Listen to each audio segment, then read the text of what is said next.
सभी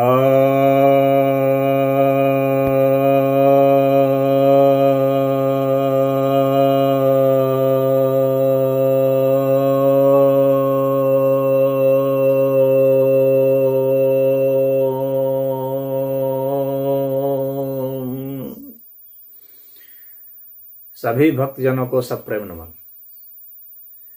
भक्तों, एक जिज्ञासा आई है कि यज्ञोपवीत, जिसे जनेऊ भी कहते हैं,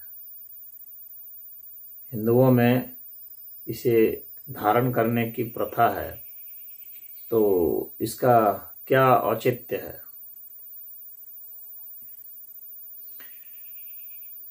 यज्ञोपवीत संस्कार जब किया जाता है, जिसमें कि जनेऊ धारण कराया जाता है, वह संस्कार विद्या संस्कार है। उस संस्कार को करने के बाद बच्चा पढ़ने के लिए जाता है। पुराने ज़माने में आश्रमों में जाता था गुरु के यहाँ। यज्ञोपवीत संस्कार उसको किया जाता है ताकि उसके मन में विद्या के प्रति संकल्प भावना हो, वो संकल्पित हो कि विद्या बहुत महत्वपूर्ण चीज़ है, इसे मुझे अध्ययन करना है। तो वह संकल्प उसके सामने आ जाए। और विद्या में भी दो तरह की विद्या है, एक तो लौकिक विद्या, एक पारलौकिक विद्या। लौकिक विद्या जिससे कि वह संसार में रह करके और आजीविका ग्रहण कर ले, आजीविका में दक्ष हो जाए किसी विद्या में, जिससे कि वह उन्नति कर सके, अपने परिवार का लालन पालन पोषण कर सके। और दूसरी जो पराविद्या है, पारलौकिक विद्या है, उसमें पारंगत हो जाए। तो वेद, उपनिषद, गीता, जितने भी धर्म शास्त्र हैं उनका अध्ययन करना, तमाम तरह के साधनाओं को करना, यह है। तो इन दो संकल्पों के कारण उसको दिया जाता था कि ये दो संकल्प जो हैं इसमें विद्यमान रहे। अब वह जो है मात्र इतना ही उद्देश्य नहीं था, उसमें कुछ विद्या की बातें हैं, उसमें धागे होते हैं, सूत के धागे होते हैं। तो जो धागे होते हैं वे भी कोई 3 धागे का पहनता है, कोई एक ही धागे का पहन लेता है, कोई 5 धागे का पहनता है, कोई 7 धागे का भी पहनता है। तो जनेऊ अलग अलग धागों का होता है, उसके अलग अलग मीनिंग होते हैं। जैसे एक धागे का पहनता है तो उसका अर्थ यह बताया जाता है कि ईश्वर एक मेव है, सिवाय ईश्वर के कुछ नहीं है, केवल अवस्था है वह। 3 धागे का पहनता है तो उसका अर्थ है कि जो सृष्टि है उसमें ब्रह्मा, विष्णु और महेश, ये 3 शक्तियां हैं, उत्पन्न करने वाली, पालन करने वाली, संहार करने वाली। ये 3 शक्तियां हैं, ये उनके दिमाग में बराबर रहे।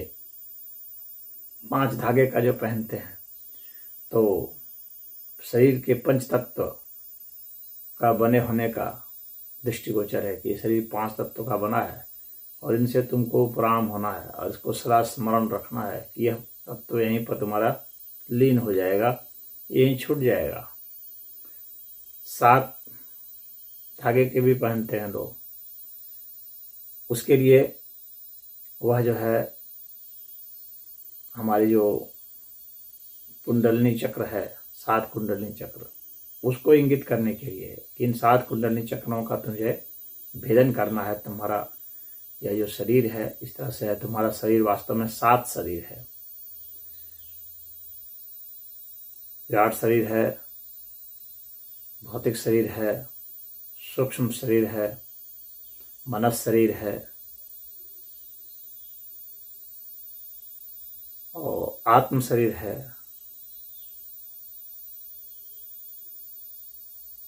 ब्रह्म शरीर है और अशरीरी शरीर है।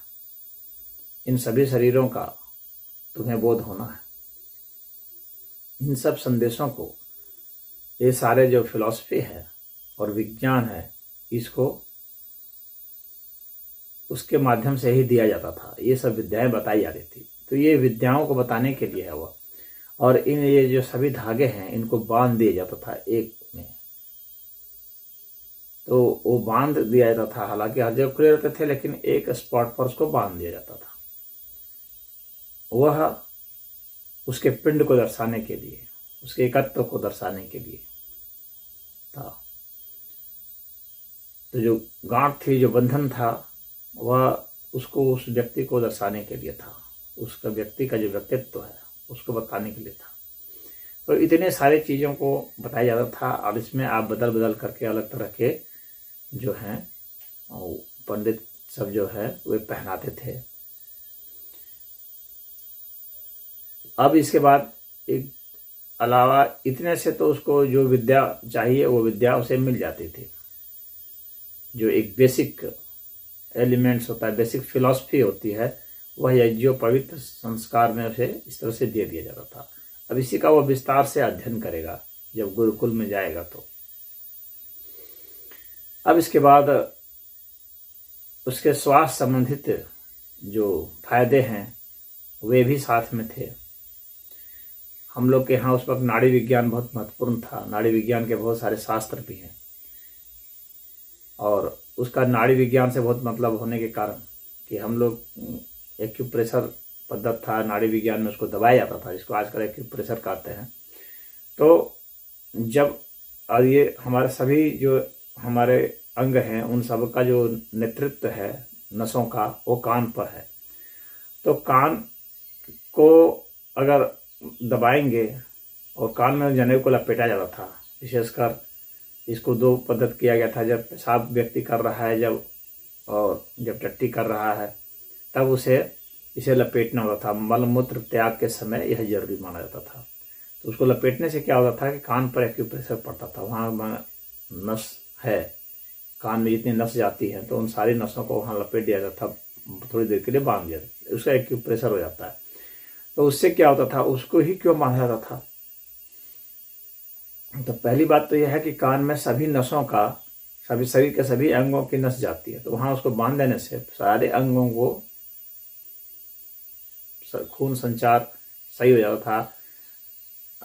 जो नसों में जो चेतना हमारी दौड़ती है वह सही हो जाता था। रक्त संचार सही हो जाएगा, और सारे संदेश जो तंत्रिका तंत्र है वे वहाँ सक्रिय हो जाएंगे। और इससे एक चीज़ और होता था कि जो अंडकोश वृद्धि है वह नहीं हो पाता था मूत्र के कारण। अंडकोश वृद्धि तो वैसे कई कारणों से होते हैं, लेकिन मूत्र त्याग के कारण जो अंडकोश वृद्धि है वह नहीं होता था। और जो वीर्य के छोटे छोटे दाने निकल जाते हैं पेशाब करते समय, तो वह रुक जाता है। जो बच्चे बिस्तर में पेशाब कर देते हैं तो वह सही हो जाता है। और पाचन क्रिया सही हो जाती है, भूख वगैरह सही लगती है। तो और एक बहुत बड़ा कारण है कि काम क्रोध पर कुछ हद तक, पूरा तो नहीं मैं कहूँगा, लेकिन कुछ हद तक नियंत्रण देता है। वाणी पर नियंत्रण देता है। तो थोड़े थोड़े इसके लाभ थे। इसका मतलब यह नहीं है कि इससे ऐसा हो ही जाएगा इतना पूरा का पूरा, मतलब कुछ आपको लाभ उससे हो जाते हैं। वह फायदा होता है मेडिकली, यह आप देख सकते हैं करके। अगर ज़्यादा प्रयोग करेंगे तो ऐसा हो जाएगा, नींद बहुत अच्छी आएगी। तो इन सब कारणों से जो पवित्र जो धागा है उसका प्रयोग किया जाता था। जनेऊ धारण इसलिए किया जाता है। और जो हमारे दाएं कान से पीठ तक जो आता है नीचे कमर तक, तो उसका यह एक बहुत महत्व रहता है। अब भगवान बुद्ध की भी प्रतिमा देखेंगे सारनाथ में, तो यज्ञोपवीत संस्कार के साथ है।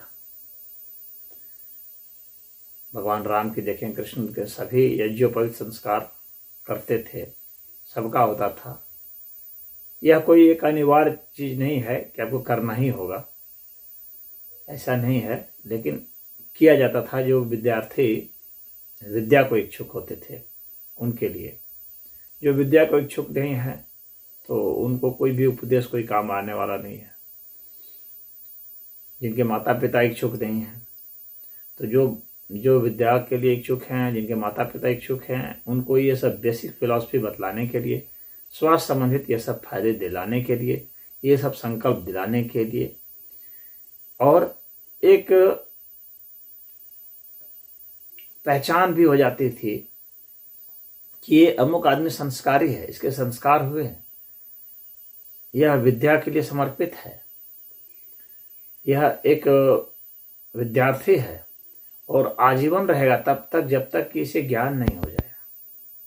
उसके बाद चाहे तो उतारे चाहे तो नहीं उतारे, तब तक आपको हर समय वह याद दिलाता रहेगा कि क्या तुमने ये विद्याएं सीखी, क्या ये सीखी। तो वह हर समय याद दिलाने के लिए है कि आपको कोई ना कोई विद्या सीखनी है, सदैव सीखनी है, लौकिक हो या पारलौकिक हो। आपको निकम्मा होकर के नहीं बैठना, अकर्मण्य नहीं होना है, और वह तब तक आपको सीखते रहना है हर तरह की विद्याओं को, जब तक कि परम विद्या आपको नहीं प्राप्त हो जाए। उसके बाद चाहे तो आप उसे उतार दें और चाहे तो आप धारण किए हुए रहें, दूसरों को संदेश देने के लिए, दूसरों को बताने के लिए। यह आपकी इच्छा है। तो यही सब कारण थे उसके उदाहरण करने के। तो इसमें इतना ही।